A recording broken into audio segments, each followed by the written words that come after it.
हमारे सामने कोई भी पार्टी, किसी भी दल का कोई भी लीडर आता है तो मैं स्वीकार करता हूं और मजबूती से लड़ूंगा। जो अभी सर्टिफिकेट भी हमको दे रहे हैं, जब न्यायपालिका से हम सब बाइज्जत बरी हो जाने के बाद भी लोग अभी तक सर्टिफिकेट दे रहे हैं, अपना गिरेबान नहीं झाँक रहे हैं कि हम खान साहब बाहुबली हैं या जन बली हैं? हम तो जनता जानना चाहती है, जन बली या बाहुबली? देखिए, अब हम तो जन बली हैं।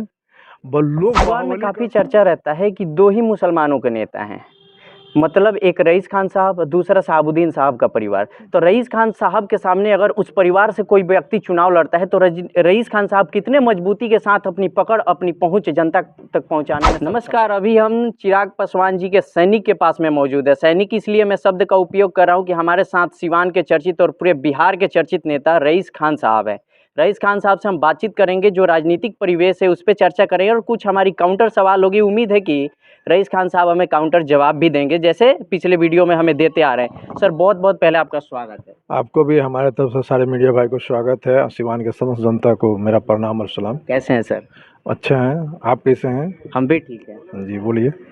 अभी की जो राजनीतिक परिवेश चल रही है, रघुनाथपुर विधानसभा में काफ़ी ज़्यादा लोगों की दावेदारी चल रही है, तो इसको लेकर के रईस खान साहब क्या करेंगे? क्योंकि पूर्व से ही रईस खान साहब का चॉइस था रघुनाथपुर विधानसभा।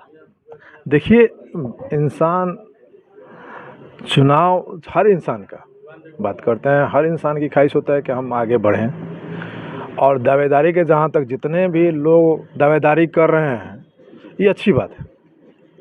दावेदारी करना चाहिए और किसको मिलता है टिकट, ये तो समय पर निर्भर करता है।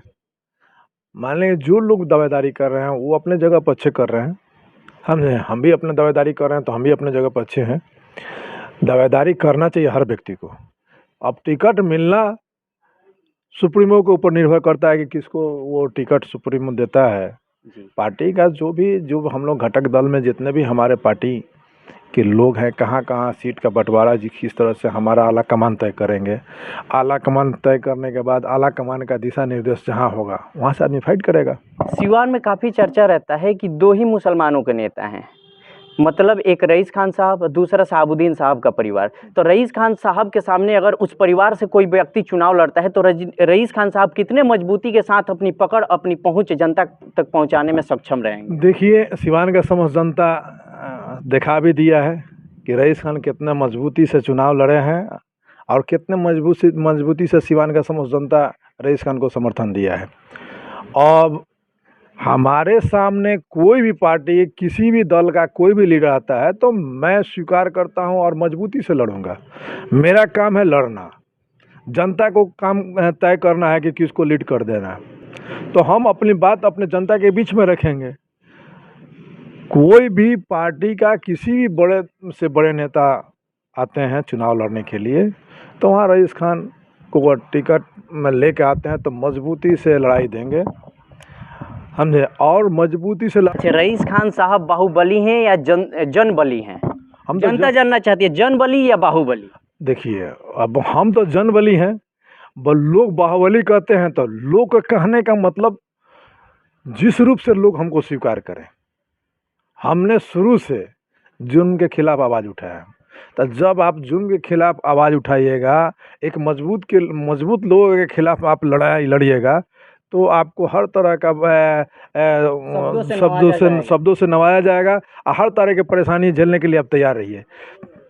क्या है कि जिस समय से हमारी लड़ाई है सरकार के विरुद्ध थी तो उस समय हर तरह का तगमा हम पर लगते गया, कहीं कुछ हो तो रईस खान की है।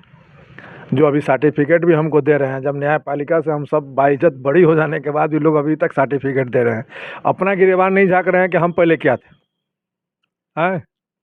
तो ये सब व्यक्तिगत आदमी को अपने विवाद को जानना चाहिए कि हम क्या थे, आज क्या है। रईस खान साहब पे लगातार लोग कटाक्ष करते आ रहे हैं, कहीं ना कहीं कुछ एनडीए के भी वो घटक दल के नेतागण भी हैं जो आप पे कटाक्ष कर रहे हैं, तो उसको आप किस नज़र से देखते हैं सर? कटाक्ष किसका होता है? जो प्रगति करता है, खासतौर पे देखा जो मजबूती से खड़ा रहता है उसी का विरोध होता है। और उसको डर होता है कि हम अगर ये और मजबूत हो गया तो हम तो गए, तो बेचारा भाव कर रहा है, करने दीजिए। किसी का भी उस जगह हम भी करेंगे। हमारे पास हमारा विरोधी अगर मजबूती से आगे खड़ा हो तो हम भी उसके लिए विकल्प ढूंढेंगे। अच्छा, रईस खान साहब, अगर रघुनाथपुर किसी कारणवश अगर आपको टिकट वहाँ से नहीं मिलता, अगर शिफ्ट कहीं पार्टी के द्वारा, एनडीए अलायंस के द्वारा कहीं और किया जाता है, तो कितना संतुष्ट रहेंगे सर? देखिए, सिवान के समस्त जनता, सिवान के 8 विधानसभा और सारण कमिश्नरी के 24 विधानसभा में हमारी कुछ ना कुछ मजबूती से पकड़ है। हमारी रही बात की रघुनाथपुर के, जहाँ तक बात है कि रघुनाथपुर में हम लोग फाइट दिए, जी। तो पहला चॉइस में रघुनाथपुर है, क्या कि हमने पापा को अपना 2 बार चुनाव यहाँ से लड़ाया। रघुनाथपुर की समस्त जनता हमको अच्छी तरह से जानती है। बाकी पार्टी को तय करना है कि कहाँ से लड़ाती है। वेलकम, स्वागत है, जहाँ से लड़ाएगा मजबूती से लड़ेंगे। सिवान की जनता से क्या अपील रहेगा लास्ट? सिवान के समस्त जनता से यही अपील है कि आपका आशीर्वाद प्यार हम पर बना रहे, और एक चांस हमको भी मिलना चाहिए कि हम भी दिखाएं कि हम आपके लिए क्या कर सकते हैं। देखिए, हमारे साथ ये रईस खान साहब हैं, और जैसे मैंने आप सभी को वीडियो के शुरुआत में ही कहा कि काउंटर सवाल किया जाएगा, और इनसे उम्मीद है कि काउंटर जवाब भी देंगे। बहुत ही मुस्कुराहट के साथ कोई भी सवाल कर लीजिए, रईस खान साहब के द्वारा जवाब दिया जाता है। बहरहाल बने रहें।